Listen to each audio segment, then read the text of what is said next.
Muy buenas tardes, licenciada Giovanni Gallegos. Espero se encuentre bien. Mm, Buenas Me tardes. gustaría que usted me diera su permiso para poder grabar y transcribir la siguiente entrevista que va a ser realizada por mi persona. Claro, encantado.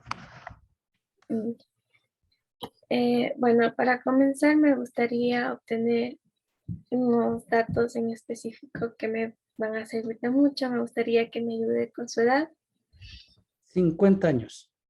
la provincia, el cantón Cañar, y la parroquia en donde usted labora como docente actualmente. Cañar, Azogues, Huapán, La titulación que usted tenga. Magíster. La universidad donde usted obtuvo su titulación o sus titulaciones. A ver, las principales en la Magíster en la Universidad Autónoma de Madrid y el doctorado en la Universidad Católica de Cuenca Extensión Azogues. ¿Cuántos años lleva ya ejerciendo como docente? 24 años aproximadamente. Me gustaría que me especificara el subnivel en que imparte clases actualmente, la elemental, la media o superior. Un nivel superior. Así como también me gustaría que me ayude con las materias que ejerce, Matemática. ¿no? Y ahorita actividades complementarias también. Ya. Ujú. Bueno, ahora me gustaría saber cómo era la educación durante su etapa como estudiante de educación básica. Yo pienso que la educación en ese entonces estaba de acuerdo a ese contexto, a esas circunstancias, a ese año. O sea, si comparamos con la actual, era una educación tradicional, pero estuvo bien para esa época. Ya. ¿No? No sé, ¿me puede hacer una valoración sobre esa etapa que usted tuvo para entonces en su educación? Yo me parece que fue buena porque mayormente yo, o sea, yo estudié en La Salle y sí fue una educación de calidad. Ya. El docente durante su etapa educativa como estudiante de educación básica era valorado y considerado de forma positiva por la sociedad. Sí, en ese entonces sí. ¿Qué diferencias y similitudes aprecia usted entre los docentes de su época y, y en la educación básica actual con los A docentes ver, de... las similitudes serían que, o sea, todos, tanto anteriormente como actualmente, se ejerce la docencia, que es preparar a los niños de manera integral. Similitud que seguimos guiando a las generaciones en ese sentido. Ahora me gustaría saber si para usted la docencia es una vocación o una profesionalización. Para mí la docencia es las dos cosas. Vocación en primer lugar porque tiene que gustar y profesionalización porque tenemos que estar preparados continuamente para afrontar los retos de este mundo globalizado. ¿El ser maestro fue su primera elección profesional? Sinceramente no. Hubieron otras profesiones que yo hubiera querido ejercer, pero tal vez las circunstancias o lamentablemente la situación económica no me permitió hacer, pero no me arrepiento de haber escogido la docencia. ¿Y cuáles fueron sus principales motivaciones para ser maestro? A ver, la principal motivación al inicio era obtener un ingreso económico, pero ya después fui especializándome, fui adquiriendo gusto por la materia, en este caso matemática, entonces continué especializándome cada día más y eso fue lo principal que me impulsó para llegar a donde estoy ahora. En cuanto a su formación como docente, ¿cuál es su valoración sobre la calidad educativa recibida? A ver, mi valoración, pongámosle del 1 al 10, yo le pondría un 8. Ninguna universidad da todo lo que uno necesita. Y de ahí viene, por ejemplo, la vocación y la profesionalización que usted mencionaba anteriormente. Si no me gusta ser docente, lamentablemente la profesionalización o el gusto por la materia o por las materias que yo decido enseñar no van a ir de la mano y por lo tanto no me voy a preparar y por lo tanto va a ser como cargo para mí la docencia. Pero en cambio, si las dos van de la mano, obviamente que se va a alcanzar el éxito que uno desea. ¿Existen diferencias entre los docentes del pasado y los actuales en cuanto a su preparación? ¿Cuáles serían esas diferencias? A ver, yo voy a retomar lo que dije anteriormente. Para esa época, los docentes estuvieron preparados para ese contexto, para esas situaciones. En la actualidad estamos en un mundo globalizado y nosotros estamos preparándonos para este contexto. O sea, cada quien estuvo en su medio preparado para esa realidad y nosotros nos estamos preparando para una nueva realidad. Diferencias yo no le vería, o sea, de fondo. De forma tal vez, como le digo, ellos estuvieron preparados para esa época y nosotros para la actual. Ujú. ¿Cree que los docentes actuales están mejor formados que los de antes? No diría eso, o sea, yo no menosprecio porque yo soy producto de esos docentes antiguos, digámoslo así. Entonces, yo no creo que ellos me formaron mal. Incluso tengo lindos recuerdos de docentes que yo seguí el ejemplo de ellos. Y entonces mal podría decirles que ellos no estuvieron preparados para su época, o sea, estuvieron preparados para ese contexto, para esa época, para esa realidad. En la actualidad a nosotros nos impulsa, en cambio, prepararnos más. De aquí a unos 20 años ellos tal vez dirán lo mismo, o no sé, se tendrán que preparar más, porque por ejemplo la ciencia y la tecnología sigue avanzando en pasos abismales. Se ve, por ejemplo, que los contenidos, hablando de mi área en matemática, de niveles que antes era de universidad, ahora han bajado al colegio. Posiblemente a futuro, como sigue avanzando la ciencia, como le digo, la tecnología, los contenidos seguirán bajando más de nivel. Y esa sería la diferencia, que a futuro el profesor tendría que prepararse más, pero de acuerdo a su contexto, de acuerdo a su realidad, para mí están bien. Ujú. ¿Cree que se debe mejorar los criterios de selección para acceder hoy en día a la carrera docente? Sí, completamente de acuerdo. No quisiera nombrar gobiernos, pero tengo que hacerlo. El gobierno de Rafael Correa dejó el ingreso libre a la docencia de ingenieros, arquitectos, etcétera, etcétera. Que todo el mundo tiene derecho a trabajar, obviamente, ¿no? Pero como usted mencionaba anteriormente, si no hay vocación, lamentablemente, si no hay el gusto, si simplemente entro porque no tengo un ingreso económico, lamentablemente voy a hacer un daño gravísimo a la educación.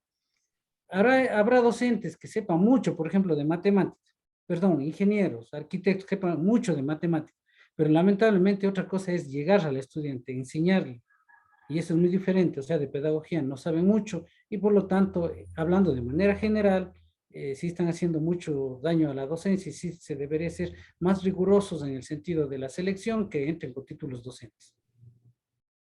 ¿Cuál es su valoración sobre la actual política de educación ecuatoriana? A ver, mi valoración, yo creo que sí les falta un poco más poner énfasis en lo que hacen, ¿no? Por ponerle un ejemplo, solo por poner un ejemplo de las políticas que ellos tienen de entregar los textos gratuitos, hablando de mi área en matemática, existen muchos errores, falencias en cuanto a los textos en matemática y errores conceptuales, no siquiera de forma, sino de fondo. Errores en la resolución de ejercicios y se supone que eso es un texto base para el docente y como para el estudiante para que pueda investigar. Entonces, muchas de las veces les lleva a la confusión. Por ponerle un ejemplo. Otra de las cosas que ellos deberían es evaluar las políticas que ellos van implementando. Por ejemplo, lo de los proyectos educativos, ellos no han hecho una real valoración de qué resultados dieron y sin embargo continúan con los proyectos interdisciplinarios, entre comillas. Otra cosa, por ejemplo, ahorita se habla de las evaluaciones metacognitivas, pero lamentablemente están enfocando mal la metacognición y hay un desfase entre los niveles, subniveles o entre los niveles, hablemos. Por ejemplo, entre bachillerato y universidad dentro de la metacognición, uno de los ejemplos que ellos nos ponen, por decirle algo, si le gustó una destreza y por qué. Pero lamentablemente en la universidad no le van a decir, oiga, le gustó esta destreza y por qué. O sea, ahí son conocimientos, contenidos, destrezas. Entonces hay un desfase, hay un cisma entre lo que es, por ejemplo, el bachillerato y la universidad. Entonces sí deberían ponerse de acuerdo a ver qué mismo ellos, cómo le enfocan la metacognición. Y sí debería mejorar en cuanto a las políticas educativas. Bueno, ahora los docentes se sienten respaldados por el Ministerio de Educación. las autoridades, por los centros educativos y los padres y por los padres de familia, ¿considera eso? En parte sí y en parte no. Em, Muchas de las veces hablemos del triángulo educativo, ¿no? Que son los docentes, los padres familia y alumnos, ¿no? Eh, en cuanto a los padres familia, en ciertos casos sí hay el apoyo y en otros casos no. En cuanto a los estudiantes, como les dan demasiadamente libertad y les dan de todo, no les enseñan lo que es el sacrificio o las metas a adquirir o los objetivos a seguir dentro de su cotidianidad, ellos, por ejemplo, le ven a la educación como una carga, como algo pesado, con un desinterés total. Se ha notado demasiado ahorita, últimamente, el desinterés, como los padres de familia les solventan de todo y muchas de las veces les sobreprotegen, lamentablemente los estudiantes están demostrando demasiado importismo de manera general en cuanto a la educación.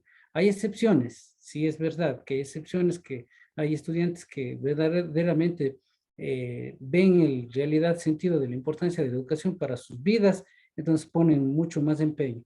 En cuanto al Ministerio de Educación, en parte también le diría que sí hay apoyo y en parte no, porque por ejemplo muchas de las veces se han dado situaciones en las cuales el docente siempre es el culpable, o como dijo alguna compañera, el docente siempre es la piedra y el estudiante es el huevo, el frágil. Y eso sí deberíamos cambiar partiendo desde la sociedad misma, desde los padres de familia, que muchas de las veces el docente, o la gran mayoría de veces el docente no es la piedra, sino muchas veces lo contrario. ¿Cómo trataría usted de cambiar eso? ¿Cómo trataría de cambiar? Lamentablemente, como le digo, la educación es un hecho muy complejo, ¿no? O sea, no es una receta y que diga esto se va a realizar y listo. Se debería trabajar en muchos ámbitos, desde las políticas educativas por parte del Ministerio de Educación, las leyes que muchas de las veces sobreprotegen demasiado a los estudiantes, copiamos y copiamos muchas de las veces malas leyes, solo por ponerle un ejemplo. Mire, ya se está dando situaciones muy graves en el Ecuador. Nosotros, por ejemplo, como docentes, y antiguamente los docentes podrían decirte, tenga la bondad, abra su mochila, le voy a revisar. Y ahora, en cambio, un docente no puede decirle, voy a revisar su mochila porque dice que está vulnerando la privacidad del estudiante. Yo me pregunto, ¿la mochila para qué sirve? O sea, ¿qué llevo yo en la mochila? ¿Qué puede ser de privado que yo no pueda ver? Como yo les dije algún rato a mis estudiantes, si yo abro este rato mi maleta, van a encontrar implementos simplemente de trabajo de aquí, marcadores, carpetas, documentos. O sea, no tengo nada que esconder. Fíjese lo que está pasando en Estados Unidos. Están llevando armas y acá ya se descubrió en Guayaquil que estudiantes estaban llevando armas en las mochilas. Y si no se pone correctivos en ese sentido, lo que puede pasar también en la educación del Ecuador, docentes o estudiantes muertos. Estamos esperando aquello, no sé. Entonces, yo digo que sí deberían cambiar políticas, deberían cambiar leyes, no ser tan sobreprotectoras del estudiante, ¿sí? Y pensar que siempre ellos van a tener la razón. O sea, como decíamos algún rato, ellos tienen deberes que cumplir para exigir ahí sí sus derechos. Primero tienen que cumplir sus deberes. Y ahí sí exijo con frente limpia, oiga, ¿sabe qué? Estos son mis derechos. Entonces, son algunas cosas que deben cambiar, ¿no? Ya le digo, padres de familia demasiadamente protectores, deben cambiar las políticas educativas, muchas de las veces las leyes no ser tan permisivas.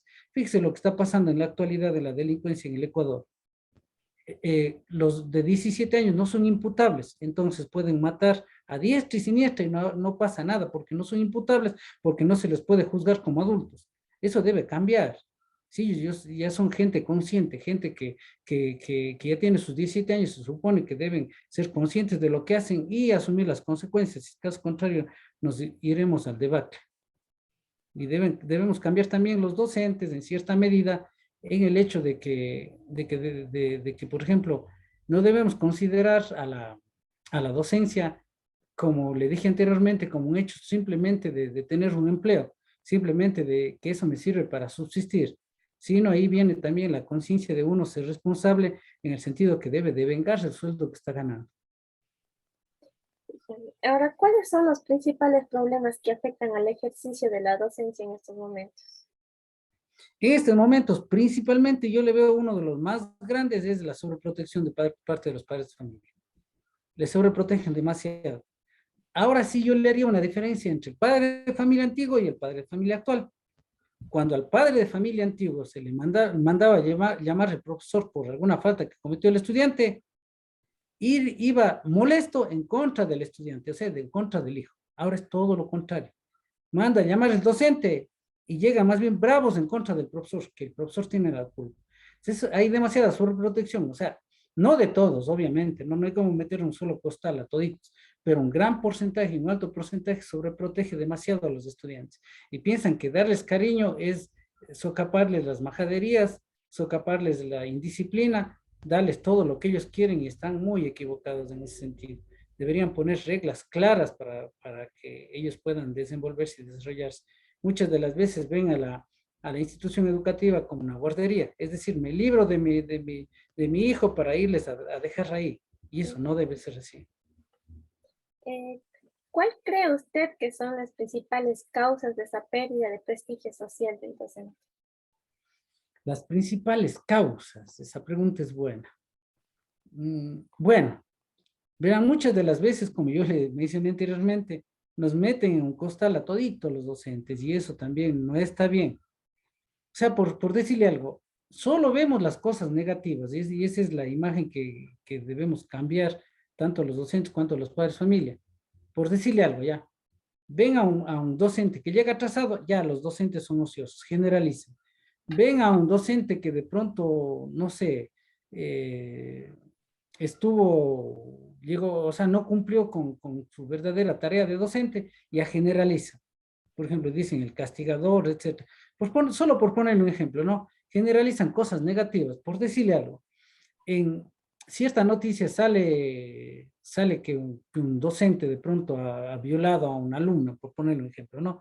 Y luego generalizan y piensan que todos los docentes son así, pero no saben que, por ejemplo, somos más de 300.000 docentes, ¿no? Y apenas es un caso de 300.000, entonces ellos ya generalizan y eso lamentablemente se encargan los medios de comunicación de difundir y de hacer que el prestigio del docente ahora con los medios de comunicación y redes sociales hacen que el prestigio del docente baje demasiado, ¿no? Ahorita con las redes sociales o pueden subir a una persona, pero más destruyen, ¿no? Y si las personas no son críticas en este sentido, se dejan llevar por malos preceptos. ¿Cree usted que los docentes actuales se sienten motivados por esa carrera? A ver, la motivación. Bueno, yo no sabría decirle que yo contestaría por mí, ¿no? O sea, yo no contestaría de manera general, yo contestaría por mí. Yo sí me siento demasiadamente motivado por ser docente, porque más es lo que uno se recibe que lo que uno se da. Y dando gracias a Dios, yo pienso que estoy en la carrera correcta, que el de arriba, o sea, Dios me ha iluminado para que yo pueda guiarles, no solo cognitivamente, no solo en el ámbito de destrezas, no solo en el área de matemática, sino sobre todo, y creo que es lo más importante, formarles como seres humanos que sirvan a la sociedad y sean gente beneficiosa hacia la sociedad. ¿Los docentes cuentan con espacio y adyacentes para su formación continua? Ahí sí, ahí es una de las políticas que debería cambiar el Ministerio de Educación. Sí, debería cambiar. Ahorita, como tenemos la virtualidad, como tenemos maneras de que el docente se prepare, ellos sí deberían pensar en cursos que le interesen al docente, no que le interesen al ministerio, porque muchas de las veces dan de forma general. Por ejemplo, en mi caso, yo sí quisiera que se dé, por decirle algo, eh, no sé, cursos de matemáticas, pero que vayan más allá de lo que yo ya sé. Entonces, en tal virtud, yo sí quisiera que especializarme un poco más en mi área. Claro que eso no implica, ¿no? Que yo tampoco me siente y diga, si no hay los cursos, no me voy a preparar. No, para nada. Pero ellos sí deberían buscar qué es lo que el docente necesita, qué es lo que el docente quiere también. Y no de pronto imponer decir, este curso tienen que hacer, este curso tienen que hacer, este curso tienen que hacer. Ujú. Después de su experiencia profesional, ¿volvería a ser docente? 100 veces más, sí. ¿Cuál es su perspectiva sobre el papel del docente y la educación en el futuro próximo? Es fundamental, es el pilar básico, porque como decía alguien, los docentes forman al resto de profesiones. Y solo con esa frase está diciendo todo. Sin docentes no hay futuro, sin docentes no hay patria, sin docentes no hay desarrollo, sin docentes no hay científicos. Sencillo y simple. ¿Cuál sería su consejo o una motivación para los estudiantes que están siguiendo los pasos en docencia? Mi consejo sería que sigan adelante. Nosotros trabajamos con elemento humano, trabajamos con seres humanos. Muchas de las veces sí hay bajones que uno a veces, o sea, se siente decepcionado, pero más son los éxitos, los logros y más la gratitud de los alumnos que uno va compartiendo día a día, ¿no? Y el tratar con seres humanos es maravilloso. Eso. Bueno, Alice, muchísimas gracias de todo corazón por el tiempo que me ha prestado. También perdón por las molestias, pero en serio, muchísimas gracias por el tiempo que me ha dado. A usted, muchas gracias por la entrevista.